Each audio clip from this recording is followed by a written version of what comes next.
And welcome back, everybody, to another edition of the Auburn Undercover podcast on the 24/7 Sports Network. Christian Clemente here, joined by special guest Cooper Petagna. Coop, how you doing, man? I'm doing great, man. I'm doing great. I'm excited for you. You got a 3-hour plus drive to go see Deuce Knight play tonight? Yeah, 3 hours and 40 minutes. By the time everyone is listening to this, we put up our recruiting shows on Tuesdays, actually recording this on a Friday, getting out ahead of the weekend. People will likely see some stories and some video of Deuce playing, but headed over to Loosedale to watch him play. So that'll be fun. And I'm sure you're doing a little bit better now that you're done with the rankings or the newest top 247 update and have that kind of behind you and in the rearview mirror. It's good, man. I mean, it's fun. Believe it or not, we actually do enjoy the process a lot. And the rankings were supposed to come out a week before they actually did, but with everything happened with Hurricane Milton down in Florida, and that's where Andrew, our director of scouting, lives, we actually pushed it back a week, which I think in turn really kind of helped us. You know, you get an extra 7 days to kind of get buttoned up, maybe some things that you had question marks on, or when you put your head on the pillow before you go to sleep, maybe some things kind of keeping you up at night. Want to make sure that you kind of cross-check and you feel good about it. So we feel really, really good. There were a lot of changes, probably more so than we've ever had in the fall. 5 newcomers to the top 32, 40 players in, 40 players out, a handful of 4 stars being removed as well, and more players being anointed with a 4-star too. So we feel really, really good about the comprehensive work that went into it, and understand the feedback that we get from various fan bases. But that's all part of it, man. We enjoyed it, a lot of fun, and feel as good as ever kind of heading into these last 2 months here. Yeah, Coop, real quick, because I feel like it's pretty self-explanatory, but what goes into this top 247 update in the middle of the season, and what's still kind of to come for the top 247 in the rankings for the rest of the 25 cycle?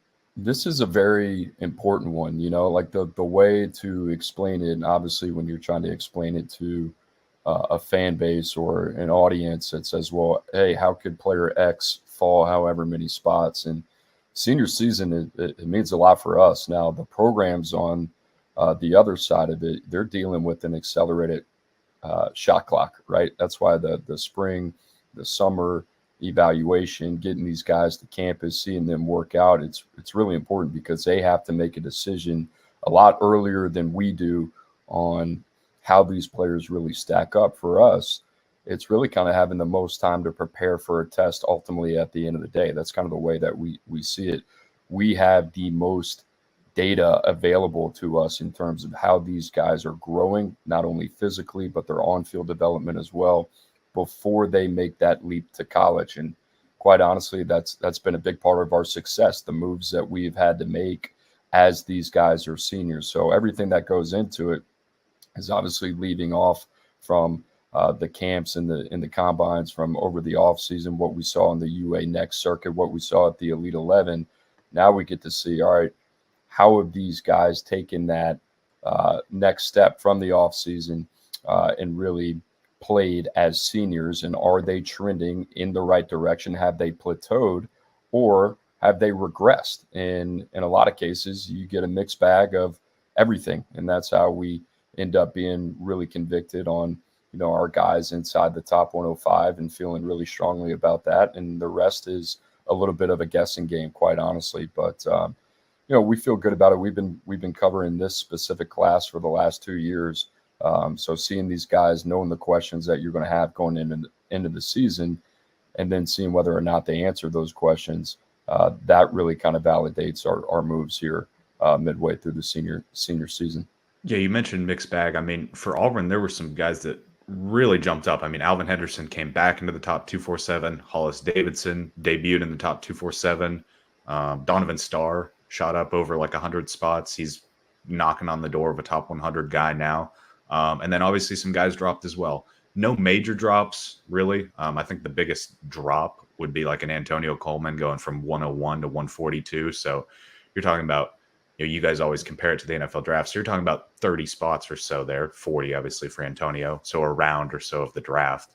But what was your kind of take on just whoever you want to go with here? I'll open it up to you, kind of some guys that you felt good about in Auburn's class taking a jump forward, and some guys that maybe dropped a little bit, and kind of just your take on what went into those decisions. I'll go both ways here. Auburn's got a top 5 class sitting at number 4 right now. They got 15 players in the top 247. I got to go and cross check and make sure my numbers are right, but I would assume that is tops in the country. That's got to be in the top category for number of players that they have in the top 247. So first of all, I love their class. When guys kind of slide down the board, it's for various different reasons, and a lot of it has to do, not always the case, but a lot of it has to do when you're moving a player from round to round. Maybe they're dropping from the second to the third round. Has to do with other guys really emerging at the position that you feel really, really good about. Now, if they're falling from a second round pick to a 6th or 7th, then yeah, there's obviously some concern there. But I'll start top of the board here. I mean, Jared Smith is a guy that, we have long kind of been looking at under a microscope because he is everything that you want prototypically, obviously transferring to Thompson, the size, the athleticism, the basketball background. He's a little bit of soft body in nature. Got to see him in Atlanta in February, had some concerns about that. He's really stepped it up in terms of what we wanted to see on the field, just in terms of the play speed, playing with a lot more confidence, playing with a lot more conviction. We've seen that there. He's going to be a guy, and I'll just get out in front of it. He's going to be one of these guys, and there's going to be a handful of guys in the top 32 right now that are going to have to earn that 5th star, right? We're going to see Jared Smith at the UA All-American game in Orlando. That's going to be a big opportunity for him, good on good. So, really interested to see, is he going to continue to be in that category as one of the top pass rushers in the country? I think he will be. The question for us, is he more top 32 or is he more top 50? That's a big question, right? Malik Autry was a guy that, quite honestly, we didn't have a body type like him. It was very difficult to find in the top 32. And still, if you look, it's very, very hard to find another guy that looks like Malik Autry, right? 6'5" plus, over 315 pounds, nimble mover, strong at the point of attack.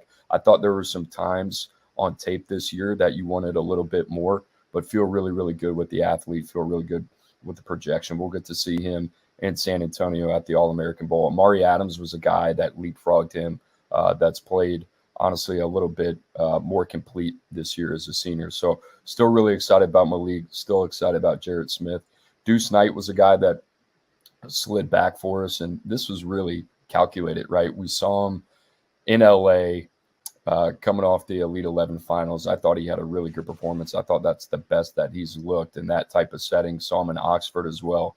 He had a really good spring. He had a really good summer, and we wanted to see him kind of take that next step on the field. And as a senior, obviously been dealing with a quad injury. This will be his 2nd week back as you go to see him this weekend. And there have been some really bright spots with Deuce, but there have been some parts of his game where you felt like, all right, you want to see him bridge the gap, take all those positive things that he did from over the offseason and show up as a senior. And there's aspects of his game where he's done that, and there's aspects of his game where you still really see a player that's going to need 1 to 2 years to develop at Auburn. And that's, when Deuce flipped from Notre Dame to Auburn, I think the ranking is a little bit misleading, right? I think a lot of people think that Deuce can step up right away, and this is a guy that's going to be able to compete for playing time from day one, the moment he steps on campus. I don't see it that way. I think Deuce Knight's going to need some time. I think that's okay. He's a freak athlete. There's no other athlete like him at the quarterback position. There's no other athlete really like him in the class, right? So you're willing to be patient with those guys. A guy that moved up that I really like, Anquan Fagans, playing cornerback, see him long-term as a safety.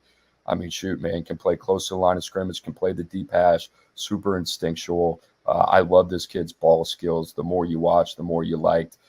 We shot him up in the state of Alabama. We feel really, really comfortable with this kid. I like Anquan Fagans. I know Auburn is doing everything they can to hold on to him. I love this kid just in terms of the chess piece, the defensive versatility that you can use with him. So lot to like there. Eric Winters, I think pound for pound, has been one of the more solid prospects that we've evaluated in the Southeast. He dropped a little bit. People are going to say, oh, why'd he drop? Honestly, more players at the position that we liked with more developmental upside as it pertains to Sundays. Eric Winters is one of the more high floor players. Like his versatility as well. I think he's going to play that star role for Auburn. I think he's a nickel. He'll settle in there. I always saw top 75, top 100. That's where he is. And I think that's kind of where he settles in.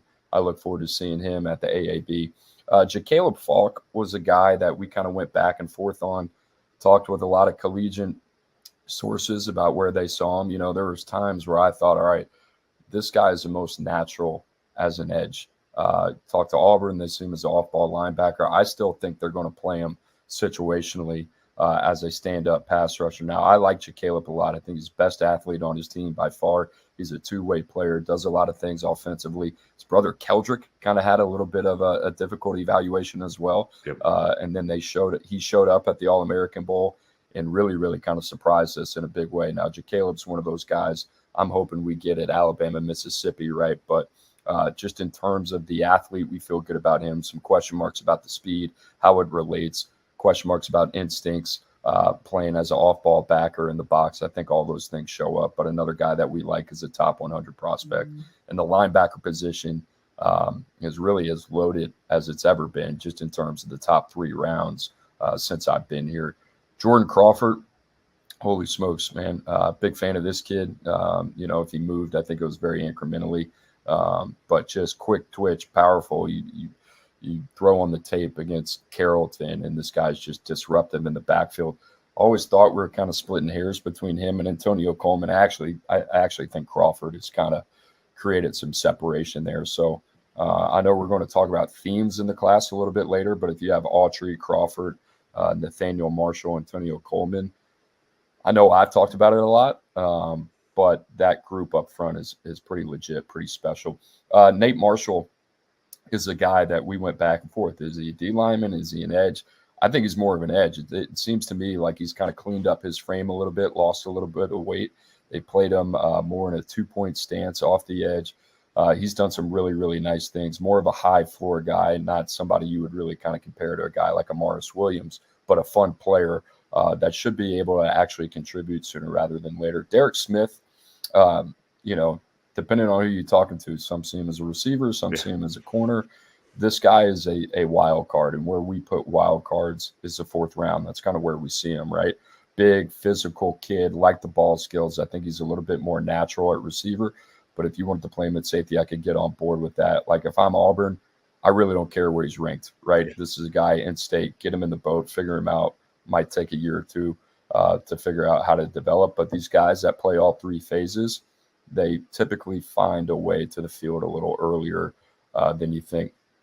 Donovan Starr, just in terms of, the player, we like him a lot. We've always loved the athlete and liked the player. We're starting to love the player as much as we love the athlete. I mean, this guy's 6'9" in the high jump, super explosive, a little bit slight, but I think can play the nickel spot. I think they got something here. Antonio Coleman, quite honestly, a guy, quick twitch, explosive, love his first step, can go speed to power, super disruptive in the backfield. Love this kid, what he brings to the table.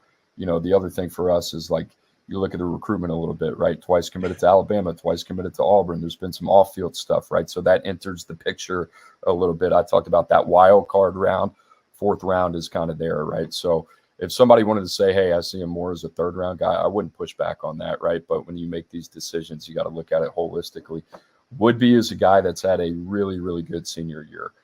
Know he can run a little bit. He's got a stout frame. I think he's going to be one of those guys. Could be a safety, could be a nickel.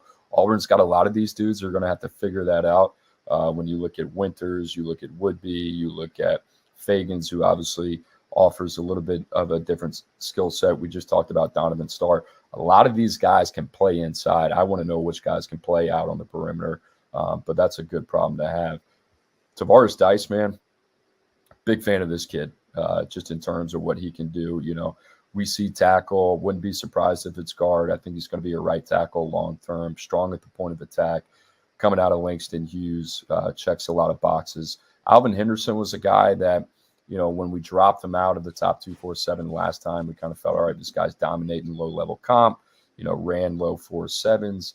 I've kind of learned my lesson with this, man. It's all about vision, instincts, balance, body control.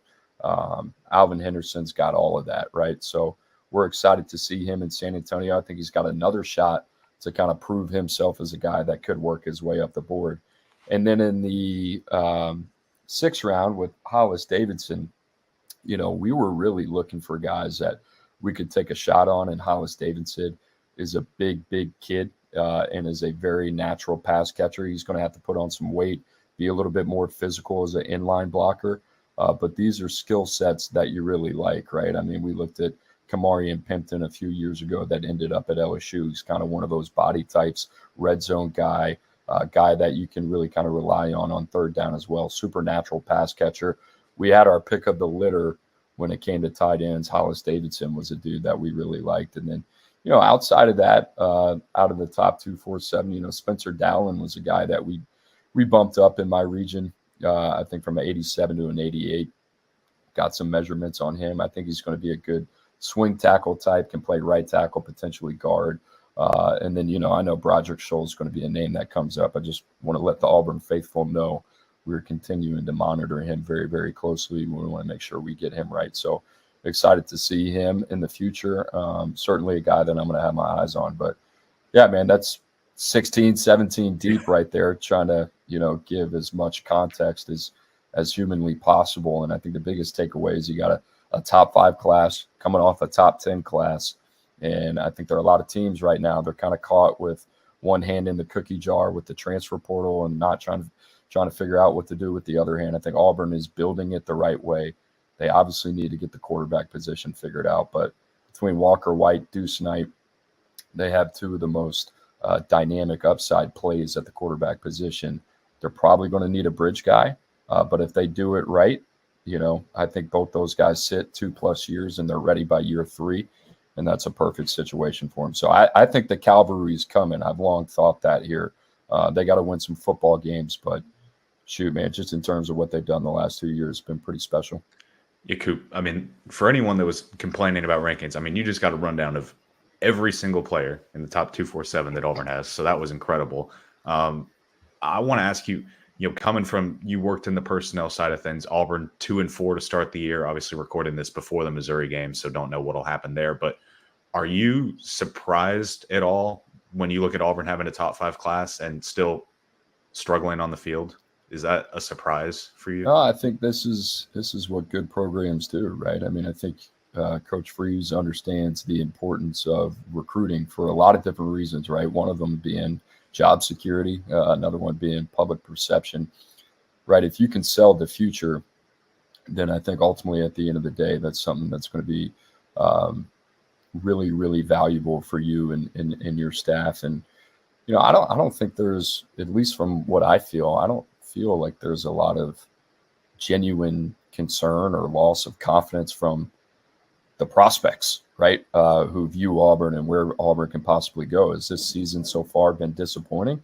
Absolutely. Should it been better? Absolutely. Are there a lot of places where Auburn can improve? Absolutely. But, I believe this. I believe they have the right head coach. And I think you got to give them time to get it figured out. And I also think it's fair to criticize them on the job that they've done this year on the field. They've left a lot to be desired, right? You hope that they would be able to build off of year one. That being said, in terms of what they have coming in, the type of talent that they had, I think it was only a few weeks ago at a top 25 offense and a top 50 defense, right? So you got to be able to look at that and say, all right, well, where do we need to get better? Obviously, they're one of the worst teams in terms of turnover margin, but in terms of talent acquisition, if Auburn's able to keep this up, man, I got no problems with them. They got to figure out quarterback.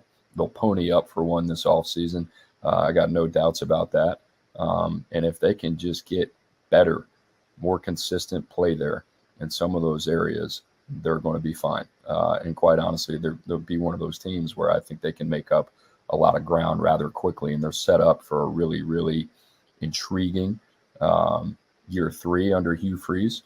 And quite honestly, I think they can make a pretty sizable jump if they address the things that they've been putting off for the last 2 years. Yeah, Coop, you mentioned 2 more questions, then I'll let you get out of here. Talent acquisition. I mean, obviously you're not watching every Auburn game. You're watching schools all over the country, but from what you've seen of this freshman class, I mean, Auburn leads the country, and I think defensive snaps played from true freshmen, tied in the SEC for most freshman snaps played overall. We were guys like DeMarcus Riddick, Cam Coleman, high on those guys to begin with, but a guy like Malik Blockton, I was looking back at our previous messages when I was sending you the link to this, and you were saying last year how he had a strong year. Caleb Harris was a guy you guys bumped up at the very end of last year to an 89, probably would have finished at a 90 if he didn't have a shoulder injury and would have been there for Alabama, Mississippi, to be honest. And he's emerged as like a true starter. What have you seen, just kind of real quick, of the freshman class that stuck out to you at Auburn already? Well, I love Amaris Williams. I think he's everything that we hoped he would be, especially when you put a 5 next to his name right there at number 30, where we had him ranked last year. I mean, a physically ready-to-go kid at the collegiate level and super traitsy. I think DeMarcus Riddick, I mentioned kind of Derek Smith earlier, and those two are different, but DeMarcus was a guy I got to see work out in Montgomery a couple times. And you just saw him really kind of do everything, I mean, if you watch him play in high school, he was a guy that was a 3-phaser. He'd return punts and kickoffs. He'd also play running back, receiver. He'd play wildcat quarterback. He'd play safety. He'd play linebacker. So you knew it was kind of a matter of time before they really kind of figured him out what role was best. I thought he played his tail off in the Oklahoma game. Malcolm Simmons, that one's been a nice feather in the cap for us, because I think we were kind of banging the drum there on what that kid could be. But I'm excited, man. I mean, I think pound for pound, top to bottom, this was a class that we were really excited about. We liked the job that they did in Alabama. You mentioned Caleb Harris. I thought he was a fine player coming out of a really collegiate-ready program, right? And you look at the guys that have been playing, those programs kind of stand out, right? I mean, you look at some of the best players in the country as freshmen. I mean, they're guys coming out of Buford High School, St. John Bosco, Mater Dei programs like Thompson, right?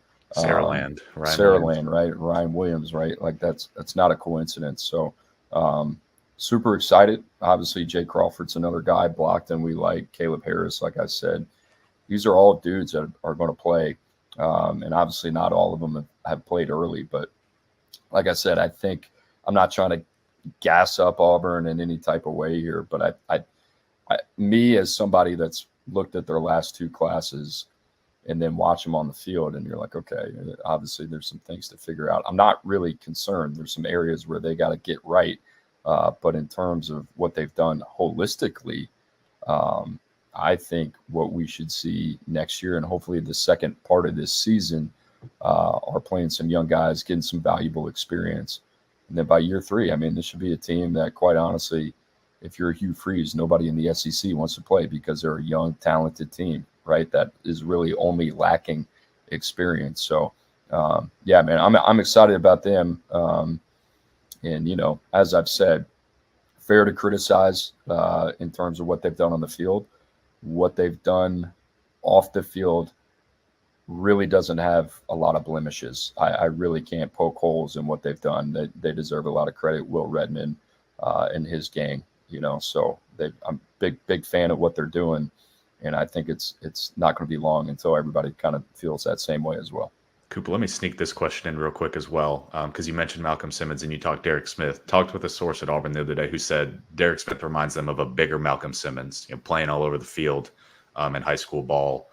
They like him as a receiver. Just real quick, yes or no, do you see that comparison? I'm curious what you think about it, just honestly. Yeah, it makes sense in terms of Malcolm was really tough to pin as a high school kid. He had an elite track and field background.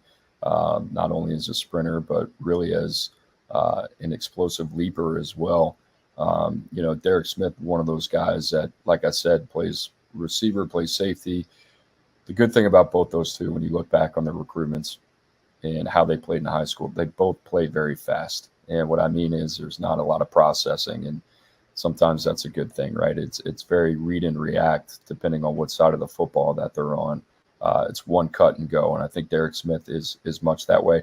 I think he's going to have a physically ready frame. If he does play receiver, he's going to need a little bit of polish, right? The nuance of the game. It's the same way with Malcolm, right? I mean, you can get him on a 9 route and send him right up the field, and it's going to be very difficult to cover. Plus, he's an explosive kid with the ball in his hands. I think Derek is similar in a way that he's raw, but he's physically ready to play. He's going to be ready to play. He'll be ready to contribute. it's going to be the polish. Is that what he's going to need? But yeah, super excited. Can see that comparison. Big, physical, run after catch, more of a running back with the ball in his hands. I think that's got to where those two compare a little bit. Yeah, I wrote about it last week or Thursday, I guess. And I said Derek reminds me of Malcolm in the sense of Hugh Freeze said Malcolm Simmons has a package on the play sheet just called Malcolm, just a play designed for him, make it simple for Malcolm. Came in the summer, so still learning the playbook. Derek Smith, I could see that he's so explosive that you need to find a way to get him the ball, but you need to simplify it at the same time. Coop, as we wrap things up here, obviously the receivers stole the show for Auburn in the 24 class. That was the big theme. When you look at Auburn this year in 25, is it a position? Is it a side of the ball? What sticks out to you the most about this class? I know we've touched on it a bunch, but just what kind of sticks out to you the most about this class? I think the defensive line in the secondary, and I think overall the athleticism of the entire class, right? I think that's the biggest thing is team speed, athleticism, right? And you look at what they did at receiver last year, you look at what they've done in the secondary and then the defensive line, what they continue to add to it. They're not the flashiest names, man, but, Autry will get all the headlines and all that type of stuff. I love Jordan Crawford. I really do. And I like Antonio Coleman. If Antonio Coleman is right, he's a really good player. And then Nate Marshall is just solid as they come. And then you kind of complement that with a guy that can play on and off ball with Caleb. It's kind of like, okay. And then Fagans, I think long-term is going to be a safety, but it's kind of a mismatched defender. Winters, I like a lot, like super smart, heady football player. Just a dude that you're going to be glad to have on the back end.